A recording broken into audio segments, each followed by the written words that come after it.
안녕하세요. 오늘은 문종과 현덕왕후 권씨의 큰딸이자 단종의 친누나 경혜공주 이야기 해보겠습니다. 문종이 세자 시절 세자빈을 맞았는데 휘빈 김씨가 폐서인되고 또 순빈 봉씨가 세자빈이 되었지만 두 사람은 또 정이 없어서 아이가 생기지 않았습니다. 세종 13년 세종이 권씨, 정씨, 홍씨 이렇게 세 여인을 세자의 후궁으로 드립니다. 그중 세자는 권씨와 홍씨를 가까이 했는데 세종 15년에 권씨가 딸을 낳습니다. 하지만 이 딸은 태어난 지 얼마 되지 않아 사망을 했고 권씨는 또 이어 딸을 낳았는데 1435년 세종 17년에 태어난 이 딸이 바로 경혜공주입니다. 권씨는 딸을 낳고 종삼품 양원 자리에 오르게 됩니다. 사실 엄밀히 말하면 경혜공주는 세자의 후궁에게서 태어났기 때문에 공주가 아니지요.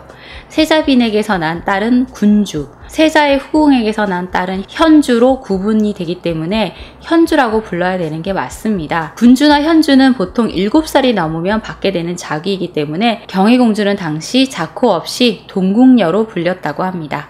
그러다가 순빈 봉씨가 동성애를 했다는 이유로 폐출되고 세종은 어떻게 세자빈을 뽑을까 또 고심을 합니다. 처녀간택을 하자니 앞선 그 두 세자빈처럼 될까 걱정이 되었던 것이죠. 그래서 세자의 후궁들 중 한 명을 세자빈으로 올리고자 했습니다. 권씨와 홍씨 중 고심을 했는데 홍씨는 후궁이 된 지 5년이 지나도록 아이가 없었죠. 결국 경혜공주가 2살 때 권씨가 세자빈이 됩니다. 세자빈이 된 권씨는 경혜공주가 7살 때 왕자를 낳았지만 산후통으로 사망하게 됩니다. 이 권씨가 제가 별도로 또 영상을 만들었던 현덕왕후 권씨인 것이죠. 경혜공주는 어머니 사망 후 조유래라는 사람 집에서 유모 어린이와 함께 지냈는데요. 당시는 재액을 피하기 위해서 공주가 궁궐 밖에서 사는 일이 종종 있었다고 합니다. 어머니를 잃은 경혜공주는 조유래의 부인을 엄마처럼 잘 따랐고 수양딸처럼 지냈다고 합니다. 실록에 이 공주의 외모를 평가하는 말은 없지만 야사에 따르면 경혜공주의 미색이 한양 전체에 소문이 났을 정도였다고 하니까 아주 아름다운 소녀로 성장했던 것 같습니다. 당시 왕실에서는 12살이나 13살 정도면 혼인을 했는데 경혜공주는 16살에 혼인을 합니다. 이렇게 혼인이 늦어진 것은 아버지 문종 때문인데요. 문종은 현덕왕후가 사망을 한 후 더 이상 세자빈을 들이지 않습니다. 10년이 다 되도록 외롭게 지낸 문종에게 위안이 되었던 것은 바로 경혜공주와 단종 온후이였던 것이죠. 그러다 보니 조금이라도 더 오래 곁에 두고 싶은 마음에 혼사를 늦춘 것이었는데 세종의 건강이 악화되면서 경혜공주의 혼사를 서두르게 됩니다. 만약 세종이 세상을 떠나면 3년상을 치러야 하고 그 기간 동안에는 혼인을 할 수 없기 때문이었죠. 문종이 아직 세자였기 때문에 평창군주로 불렸던 경혜공주는 세종 32년 1월 해조 정씨 정충경의 아들 정종과 혼인이 결정되고 혼인 준비를 하는데요. 그러는 사이 세종이 승하를 하고 문종이 왕이 되는데 세종의 초상을 치르느라 혼인 준비는 중단됩니다. 원칙적으로는 세종의 3년상이 끝나야 혼례를 치를 수 있지만 문종까지 몸이 안 좋아지면서 혼사를 서두르게 됩니다. 정확한 혼사 날짜는 알 수가 없지만 문종 1년 10월 5일 바야흐로 영양위에 집을 짓고 있었다라는 기록이 있는 것으로 봐서 그해 겨울이나 다음해 봄쯤 혼사를 치른 게 아닌가 싶습니다. 문종은 귀한 딸 경혜공주의 살림집을 마련하기 위해서 인근의 집 30여 채를 철거하고 현재 종로구 개동에 있는 한옥마을에 살림집을 마련해 주었다고 합니다. 경혜공주와 혼인을 하는 정종은 공주에게 장가든 부마에게 주는 종일품 품계인 숭덕대부에 봉해졌고 이후 단종 1년에 영양위에 책봉됩니다. 자, 그런데 경혜공주가 혼례를 올리고 얼마 되지 않아 문종이 세상을 떠납니다. 경혜공주 18살, 단종 12살 때의 일이지요.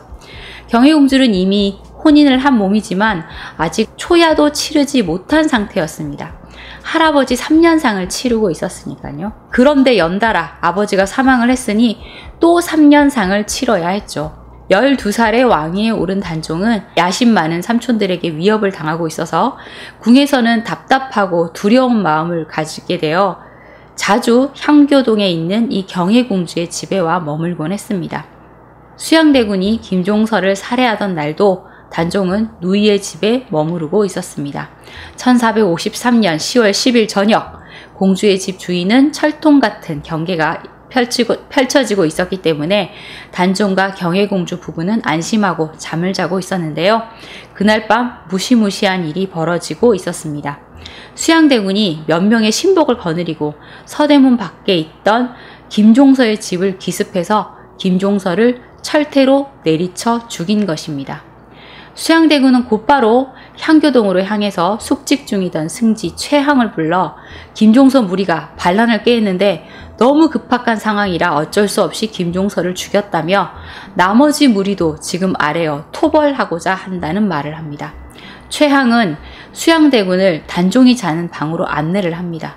단종은 너무나 큰 두려움을 느껴서 삼촌 나를 살려주세요 하며 수양대군의 손을 잡았는데 수양대군이 그것은 어렵지 않습니다. 신이 처리하겠습니다. 라는 답을 하고 곧 명패를 내어 여러 제신들을 불러 모읍니다. 그리고 경혜공주의 집에 군사로 몇 겹을 쌓아 세워두고 대문 밖에서는 조정 대신들이 살해되었습니다.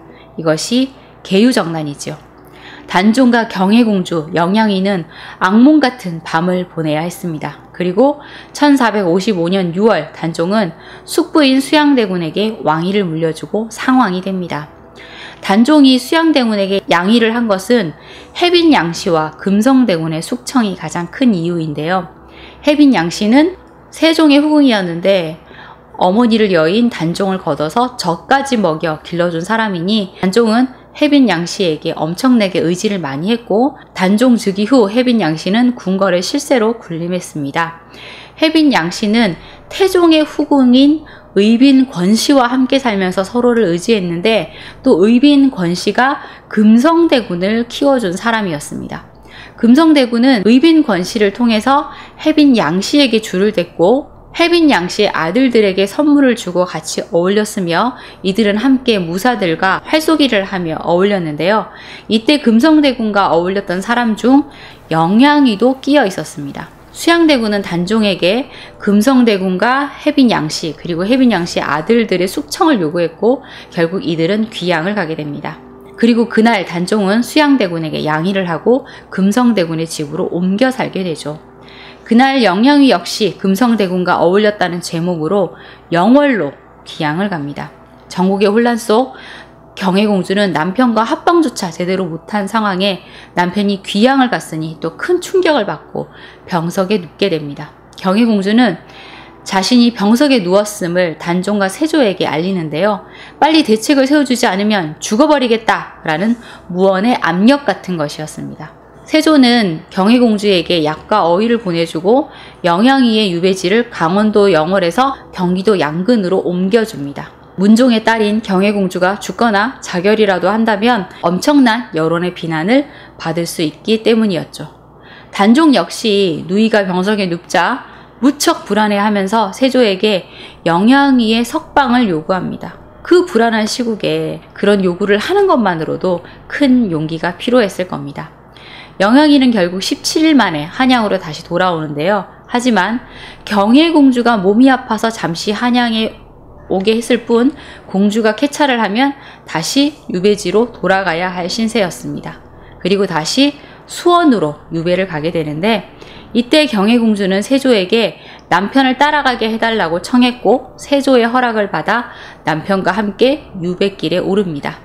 이후 영양위의 처벌이 약하다는 건의가 들어오자 영양위는 다시 김포 지역의 통진으로 유배를 가는데 이번에도 경혜공주는 함께였습니다. 어쩌면 경혜공주는 이때 가장 평온한 시간을 보냈는지도 모릅니다. 잔인한 정치가 판을 치는 한양에서 벗어나 남편과 오붓한 시간을 보낼 수 있었으니까요. 그런데 세조가 즉위한 지 1년 후 사육신 사건이 터집니다.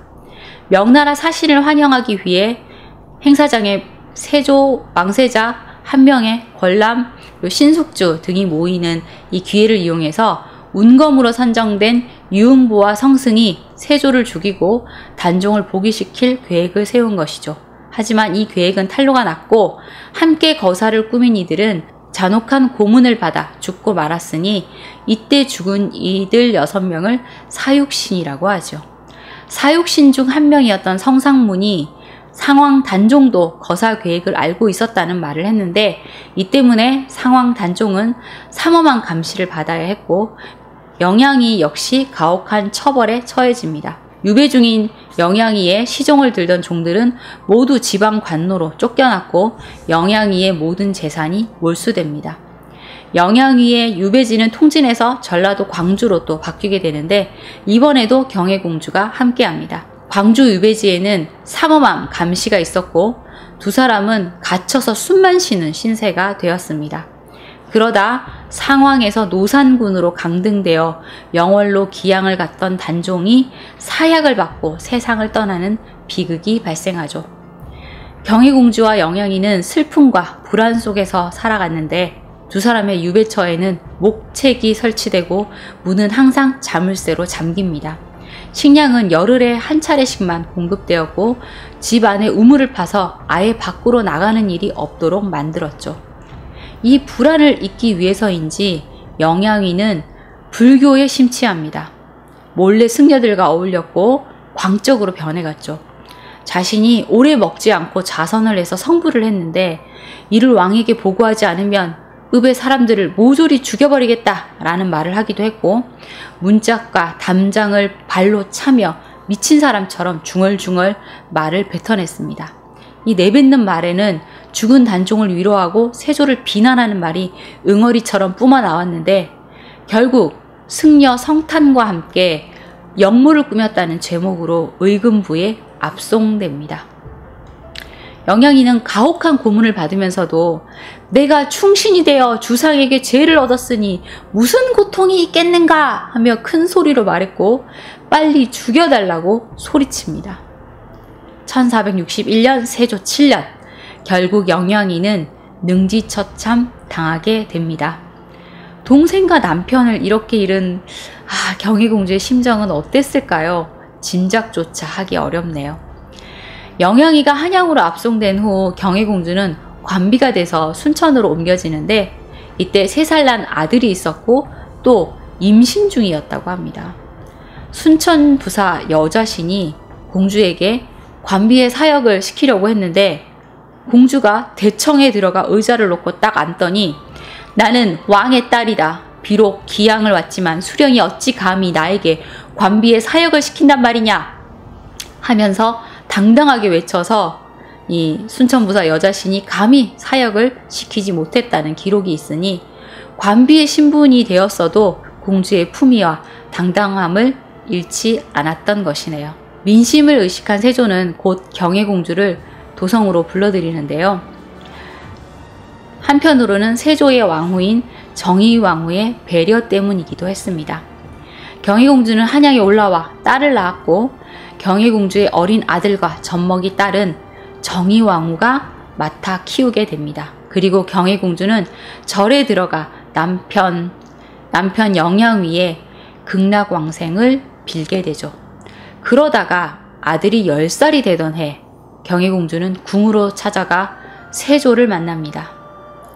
죽여도 마땅찮을 원수이고 마주치고 싶지 않았겠지만 남자아이는 10살 이후에는 궁에서 나가야 했기 때문에 결단을 내렸던 것이죠. 그리고 신분이 관비이기 때문에 아들의 신분도 회복시켜 주어야 했습니다. 당시 세조는 병에 걸려서 매우 위독한 상태였는데 경희공주가 세조를 찾아와 문안 인사를 드립니다. 원수나 마찬가지인 자신을 찾아와서 문안을 드리는 경희공주를 본 세조는 죄책감과 미안함으로 마음이 크게 요동쳤는데요. 세조는 경희공주를 보고 눈물을 흘리며 불쌍히 여겼다고 합니다. 그리고 곧바로 경희공주와 그 아들을 이 노비의 신분에서 풀어주고 다시 왕족으로 복귀시켜 주었다고 합니다. 세조는 경희공주의 아들이 풍파에 휩쓸리지 않고 오래 살아라 라는 의미로 눈썹처럼 긴 목숨이라는 뜻의 정미수라는 이름을 지어줍니다. 이것은 세조가 앞으로는 경혜공주와 경혜공주의 아들의 생명과 안전을 보장해 주겠다는 약속의 의미이기도 했죠. 세조는 경혜공주가 이 도성에서 편안히 살 수 있도록 집과 토지를 내어줬고 또 절까지 지어줍니다. 경혜공주의 아들 정미수는 성종 때 15살의 나이로 정칠품의 관직을 받았고 선전관, 승지, 함경도 관찰사를 거쳐서 호조 판서, 공조 판서를 역임했고 연산군대에는 참찬 겸 판의금 부사를 지내기도 했습니다. 아들의 삶이 안전해진 것을 확인한 경혜공주는 39살의 나이에 한많은 삶을 마감하고 숨을 거두었다고 합니다. 오늘은 공주의 신분에서 노비의 신분으로까지 추락해야 했던 비극적 생을 살았던 경혜공주 이야기 해보았습니다. 자, 오늘의 이야기는 여기까지입니다. 여러분 좋아요와 구독 잊지 마시고 오늘도 좋은 하루 되세요. 감사합니다.